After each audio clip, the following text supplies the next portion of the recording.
Makanya nih riwayah ini masyhur nih, dulu di Jakarta Sanyata. Ini sebenarnya sudah sering diceritakan sama kiai-kiai. Di Jakarta ada seorang Habib punya anak satu-satu. Habibnya ganteng, jangking, jangkung, wah maunya ganteng lah. Suatu saat beliau pengen belajar tasawuf, pengen belajar sufi. Sama bapaknya disarankan untuk berziarah ke makam Sunan Gunung Jati.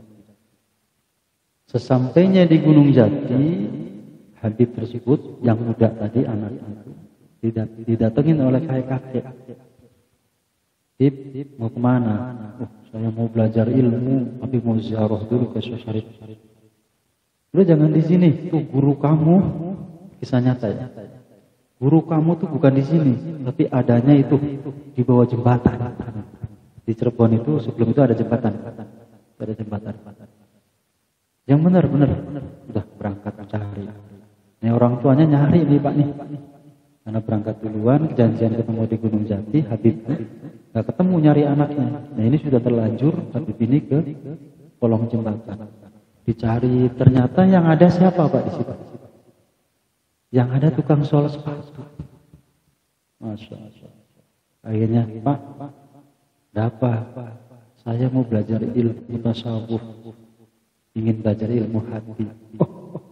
Wah, nggak usah. Pergi sana, pergi. Gak ada urusan saya. Lagi sol sepatu. Rompang camping. Balik lagi habis sholat. Pak, benar saya disuruh sama orang tua tadi di Gunung Jati, di makom, suruh ke bapak belajar. Suruh belajar ilmu hati. Udah nggak usah, sana pergi. Kan gitu biasa. Sama tuang sol sepatu.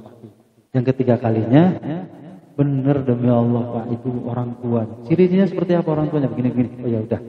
Kalau emang beliau yang nyuruh, berarti kamu benar. Nah, berarti disuruh berguru ke saya.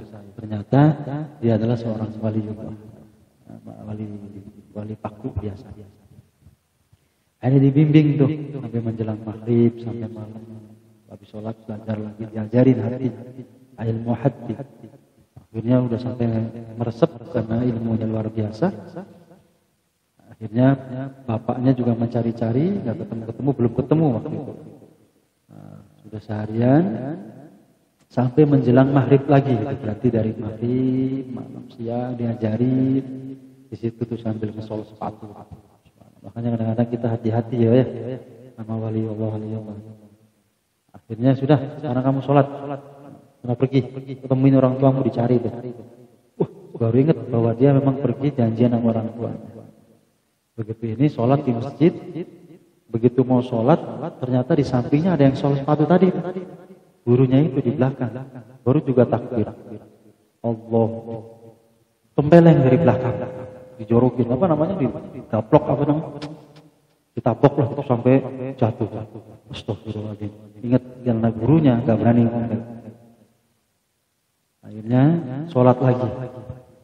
Allah, baru Allah tempeleng lagi baru sebelah kiri sampai jatuh lah gitu. Masya Allah. Ini lama-lama emosi dari kita pilingin mulu deh kanan kiri kan. 3 kali sholat lagi, tempiling lagi Pak sebelah kirinya. Masya Allah, ini udah muncrak ini emosi ini. Kalau nggak ingat guru mah udah kayak apa kalau lebih udah berantem. Akhirnya guru gimana sih? Saya sholat baru takbir tempilingin mulu kan, dari depan, dari belakang, dari samping. Ternyata apa jawaban guru? Niat kamu itu masih kotor. Kamu sholat tapi masih ada rasa jabatan di hatimu. Kamu masih tengok-tengok mikirin orang tuamu. Masih tengok-tengok khawatir tentang orang tuamu. Itu Pak, itu niatnya benar-benar lurus sampai akhirnya dia habis diomelin begitu, sholat barulah langsung tawajuh kepada Allah Subhanahu wa taala. Sholat yang tenang, tidak memikirkan apapun. Ini niat, baru niat. Seorang guru. Jadi tahu guru bahwa dia nolak Allah, niatnya menghadap Allah, lisannya menghadap menyebut asma Allah, tapi hatinya mikirin yang lain. Atau sombong dengan yang lain, atau bangga dengan hartanya dan segala macam. Akhirnya ditempilingin sama gurunya. Sampai akhirnya hilang semuanya itu dan dia sholat dengan tawadhu, dengan rendah hati, dengan hanya menghadap Allah Subhanahu wa taala. Ini baru niat. Aduh, kita masih susah ya, Pak ya. Ngilangin utang aja nggak bisa karena Allahu Akbar. Besok bayaran ada. Besok melembur enggak, macam-macam. Ini kalau bisa kita tampilingin semua. Subhanallah. Ini baru niatnya, belum yang lain. Kadang seorang wali itu seperti dan ini kisah nyata, apa itu sudah diceritakan oleh seorang hamba. Ada dia belajar dari seorang wali Allah. Ya kita nggak berani ikuti nama lah, ya. Banyak yang harus disembunyikan. Dan itu ada kenyataan. Sampai sekarang pun masih banyak para aulia Allah yang tersembunyi atau mastur, yang masih bisa kita jadikan guru-guru atau panutan kita. Jadi kalau kita pengen belajar khusyuk, ya sesuai dengan apa yang disampaikan Al-Imam Syafi'i bahwa yang di kitabul Rawdah guna annahu yajibu dzikruha. Artinya ini kalau bisa nyebutin usolli nih, gimana supaya hati menyebutin usolli fardhu zuhri? Habis takbir itu gak hilang rasa zuhurnya ini. Jadi minimal kita itu sadar betul 5 menit itu kita lagi sholat zuhur. Jangan sampai enggak. Karena disebutkan min awali takbir illa faraghiha. Diawali dari takbir kita mengingat sholat sampai ila faraghiha. Sampai salam kita baru lepas dari sholat zuhur. Itu Imam Syafi'i. Nah, kita belajarlah sama-sama ya. Nah itu yang pertama. Jadi niat itu penting. Innamal a'malu binniyat. Makanya jangan sampai niatnya di rumah.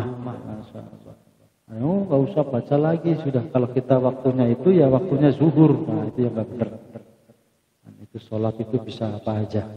Kan sudah kita jelaskan kemarin. Kalau misalkan kita lupa sholat zuhur karena kita tidurnya jam 11:30, tidur, bangun sholat asar. Masa kita nggak baca niat sholat zuhurnya? Kan harus kita qadha. Qadhanya kan harus zuhur disebutin. Lah kalau niatnya dari rumah bagaimana ya? Kan begitu. Makanya kita ada istilah dizaharkan daripada sholat atau niat sholat itu sendiri. Ini ya. Allah a'lam.